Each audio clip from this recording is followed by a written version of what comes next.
Bradenton Police Department tells us their criminal investigation into RedFin Construction MTC General Contractors is ongoing. This is a company highlighted in a Better Call Behnken investigation last month. And on your side, consumer investigator Shannon Behnken has been continuing to dig into this story and joins us now with new information.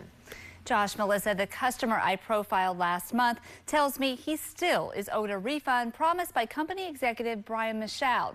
Well, I've discovered this isn't the first time Michaud has been in the hot seat concerning money he collected in connection with one of his businesses.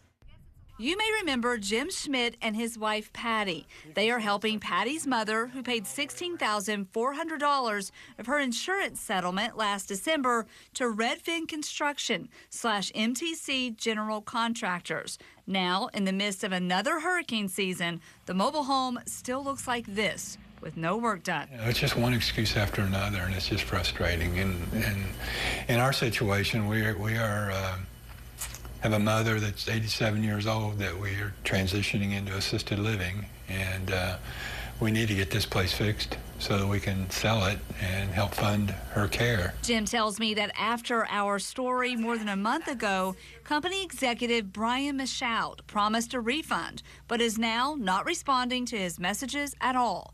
Meanwhile, the Bradenton Police Department tells me they are continuing a criminal investigation into multiple complaints from homeowners in the same neighborhood, Seabreeze Mobile Estates. While that investigation simmers, I dug into Michaud's business history and discovered he's no stranger to allegations of financial wrongdoing related to his businesses. Court records show the Wisconsin Department of Justice sued Michaud in 2014 and received a $41,000 forfeiture judgment a year later. Allegations concerned Michaud's business, Double Up Promotions, Inc. Lisa Schiller is an investigator with the Wisconsin Better Business Bureau and first discovered the shenanigans. She tells me Michaud sold books of coupons that he said would benefit disabled veterans and veteran outreach programs.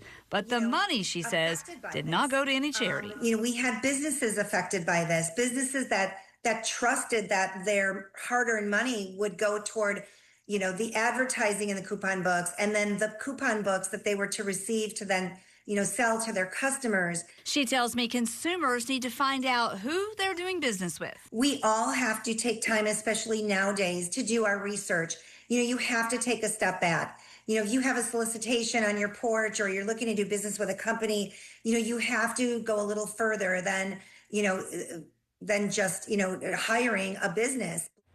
The BBB says the state of Wisconsin also issued orders to Michaud to cease and desist selling securities in the state after an investor of his company raised suspicions about the coupon books. I reached out to Michaud and left a message for comment for this story, and he has not called me back. So obviously some trouble up in Wisconsin, but do we have any details on the investigations here locally? Well, I've been calling to check up on those. These things take a while. A spokesperson for the Bradenton Police Department tells me that their detective is going through financials and conducting a thorough investigation. Again, the hope is that these projects will be completed or the money will be returned. And meanwhile, the homeowners just sit and wait. Just waiting. Right. That's yeah, tough. All right. Thanks so much tough. for that. If you have a problem that needs solving, better call Behnken. There's the number. It's 1-855-BEHNKEN, or you can reach her on Facebook at WFLA Shannon.